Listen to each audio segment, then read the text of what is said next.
আসসালামু আলাইকুম ফ্রেন্ড, আমি মিলন। আজও আপনাদের সামনে নিয়ে আসলাম নতুন একটা বিষয়, যে বাদশাহ সাদ্দাতের তৈরি করা দুনিয়ার বেস্ট এবং আল্লাহ কিভাবে তা ধ্বংস করেছিল।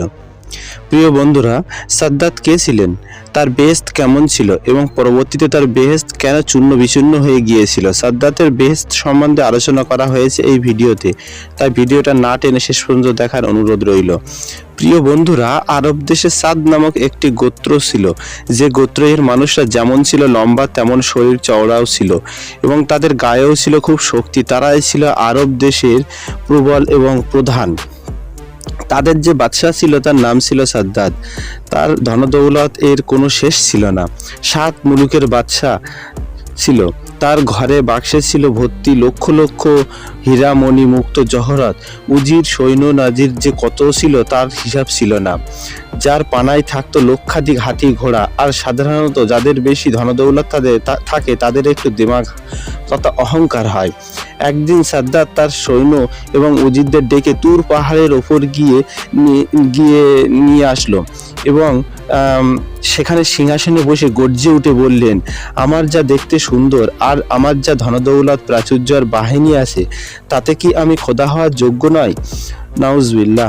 আর তখন উজির নাজির সৈন্য সামন্তরা বলতে লাগলো, হ্যাঁ, আমাদের 14 বংশে এত ধনদৌলত আমরা দেখিনি। যে ধনদৌলত, সৈন্যবাহিনী আর এইরকম চেহারা থাকার পরেও আপনি যদি খোদা না হন, তাহলে এই দুনিয়ার আর কে হবে খোদা? তখন থেকে আরবে মুক্তি পূজা চলতো। যখন উজিরদের মুখে এই কথা শুনলো, ঠিক তখনই ঘোষণা করে দিল বাদশাহ, ঘোষণা করে নিয়ম জারি করে দিল যে আজকের পর থেকে আর কোনো মূর্তি পূজা করা যাবে না। তার বদলে বাদশাহ সাদ্দাতকে পূজা করতে হবে।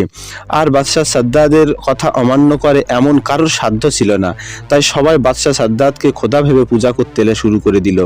এভাবে চলতে থাকলো। হঠাৎ বেশ কিছুদিন পরে একদিন হুদ নামে এক আল্লাহর পয়গম্বর আসলো আর বাদশাহ সাদ্দাতের রাজসভায় এসে উপস্থিত হলো। বাদশাহ সাদ্দাতকে বলল, তুমি নাকি নিজেকে খোদা হিসেবে দাবি করছো? যদি ভয় থাকে তো এটা ছেড়ে ফিরে এসো আর এক অদ্বিতীয় খোদার প্রতি ঈমান নিয়ে এসো। তখন রাজসভায় সবাই যারা ছিল সভাসদরা তারা অবাক হয়ে গেল। এমনকি বাদশাহ সাদ্দাতও রেগে লাল হয়ে গেল। তবুও সে আগত দরবেশকে দেখে বলল, কি এমন আছে তোমার খোদার যে আমার তার ইবাদত করতে হবে? তখন এই হুদ নামক আল্লাহর দরবেশ বলল, তুমি এক আল্লাহর ইবাদত করলে এই জগতে এমনকি পরের জগতেও জান্নাত পাবে। এ কথা শুনে সাদ্দাত হো হো করে হেসে উঠে বললেন, তোমার খোদার কাছে আমি কেন মাথা নত করবো? আমি চাইলেই তো এমন বেহেশত তৈরি করতে পারি। কেননা আমার জায়গা, জমি, ধনদৌলত, টাকা পয়সা, লোক লস্কর কোনো কিছুরই তো অভাব নেই। সব কিছুই তো পর্যাপ্ত পরিমাণে আছে। আর এটা শুনে হুদ নবী তো বললেন, বাদশাহ, তোমার কি মাথা খারাপ হয়েছে? কেননা যেটা খোদা পারে সেটা এই দুনিয়ার মানুষের দ্বারা সম্ভব নয়। আর তখন সাদ্দাত বলল, তোমার খোদার মতো বা তার থেকেও সৌন্দর্য বেহেশত আমি তৈরি করে দেখাবো। আর এই কথা শুনে হুদ নবী রেগে বললেন, বাদশাহ, তোমার খুব অহংকার হয়েছে। খোদা এত অহংকার পছন্দ করেন না। শীঘ্রই তোমার পতন হবে। এই কথা শুনে তো বাদশাহ রেগে গিয়ে বলল, কে আছো? এই দরবেশকে টেনে ঘাড় ধাক্কা দিয়ে বার করে দাও। তখন হুদ নবী রাগান্বিত হয়ে চলে গেলেন। আর তারপর বাদশাহ সাদ্দাত ফরমান জারি করে দিলেন, খোদার বেহেশতের চেয়ে অপূর্ব বেহেশত আমি তৈরি করব। তোমরা জায়গা খুঁজে কাজে লেগে পড়ো। কথা মতো সৈন্য সামন্তরা সমস্ত জায়গা খোঁজা শুরু করে দিল এবং আরব ভূমিতে লম্বায় 4000 মাইল আর চওড়ায় 5000 মাইল একটা জায়গা খুঁজে সেখানে কাজ শুরু করে দিল। বাদশার কথা মতো 7 মুলুকের সমস্ত ধনদৌলত, হীরা মাণিক্য এক জায়গায় জড়ো করলো। কারণ এরপরেই বাদশাহ ফরমান জারি করেছিল যে 7 মুলুকে যেখানে যত হীরা মাণিক্য জওহরাত আছে সব কিলো এক জায়গায় জড়ো করতে হবে। কথা মতো সেইভাবে জড়ো করলো এবং সুন্দর মার্বেল পাথর এনে লক্ষ লক্ষ কারিগর কাজ করতে শুরু করে দিল। অবশেষে ইয়াকুত পাথর দিয়ে চারদিকে দেওয়ালে ফলক তৈরি করা শুরু করে দিল। সত্যি চোখ ধাঁধানোর মতোই ছিল, কারণ জমরুদ ও ইয়াকুত পাথর দিয়ে এমনভাবে তৈরি করা হয়েছিল যেন রাতের বেলাতেও কোনো আলো লাগতো না, এমনিতেই রাতের বেলায় আলোকিত হয়ে থাকতো। দেওয়ালের গায়ে এমনভাবে জমরুদ ও ইয়াকুত পাথর দিয়ে এমনভাবে ফুলদানিগুলো তৈরি করে রাখা হয়েছিল যেগুলোতে মৌমাছিরা সত্যি মনে করে উড়ে এসে বসতো।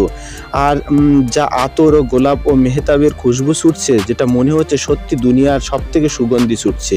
যখন সাদ্দাত সাদ্দাতের বেহেশত সম্পূর্ণ হয়ে গেল, তখন সমস্ত উজির নাজির মন্ত্রী সেনা মোটামুটি সবাইকে নিয়ে বানানো এই বেহেশতে দেখতে গেল। বেহেশতের চারিদিকে ঘুরতে ঘুরতে অবাক হয়ে গেল, যেন চোখ ফিরিয়ে নেওয়া যাচ্ছে না। তখন আনন্দে উল্লাসিত হয়ে সাদ্দাত আর না বলে থাকতেই পারল না, বলেই ফেললেন যে এই বেহেশতের আমি খোদা, তোমরা হচ্ছ আমার ফেরেশতা। নাউজুবিল্লাহ। এই কথা শুনে উজির নাজির মহোদয় বাদশার কথায় সায় দিয়ে তাকে তেল্লাই দিয়ে মাথায় তুলে দিল। এইভাবে চলতে চলতে যখন সাদ্দাতের বানানো বেহেশতের মেন দরজার কাছে আসলো, তখন দেখলো এক সুন্দরবান পুরুষ দাঁড়িয়ে আছে। তখন সাদ্দাত বেহেশতে ঢোকার সময় জিজ্ঞাসা করলো, তুমি কি এই গেটের দারোয়ান? তখন ওই ব্যক্তি উত্তর দিল, না, আমি মালাকুল মউত, আমি আল্লাহর ইচ্ছায় তোর জাহান কবজ করতে এসেছি। এই শুনে সাদ্দাত রেগে গিয়ে তলোয়ার বার করে বলল, কে কোথায় আছে? সে কে এক্ষুনি ধরে কে হত্যা করব। এ কোথায় না আমার মুখের উপরে কথা বলে। আর কোথায় আছিস সৈন্যরা, চলে আয়। তখন মালাকুল মউত বলল, কোথায় তোর সৈন্য সামন্ত? আর তখন সাদ্দাত পিছনে ফিরে কাউকেই দেখলো না, সব ধূলিসাৎ হয়ে গেল যেন নিমেষেই হঠাৎ করে গিয়েছে। তখন সাদ্দাত ঘামতে ঘামতে বলল, তুমি কি সত্যিই মালাকুল মউত? মালাকুল মউত তখন বলল, হ্যাঁ, আমি তো, আমার দেরি করার ফুরসাদ নাই। সাদ্দাত তার সব দিকে অন্ধকার দেখতে শুরু করে দিল, বলল, একটু আমাকে সময় দাও, এত কষ্ট করে একটা বেহেশত বানিয়েছি, একটু প্রবেশ করি।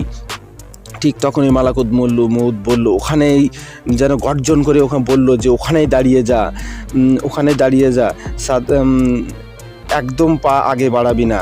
তখন কি করলো মালাকুল মউত, সাদ্দাতের জাহানটাকে কবজ করে সেখান থেকে চলে গেল। এরপর কি হলো, বিরাট এক শব্দে সাদ্দাতের বানানো যে বেশ ছিল সেটা গুঁড়িয়ে মাটিতে মিশে গেল। লোক লস্কর উজির নাজির সব ধূলিসাৎ হয়ে গেল। দুনিয়ার বুকে তার আজ যেন কোনো চিহ্নই রইল না। তো বন্ধুরা, এই ছিল সাদ্দাতের বেহেশত তৈরি করার ছোট্ট একটা ইতিহাস। এই গল্পটা ভালো লাগলে একটা লাইক করবেন, আর আমাদের গল্পের শেষ পর্যন্ত থাকার জন্য ধন্যবাদ।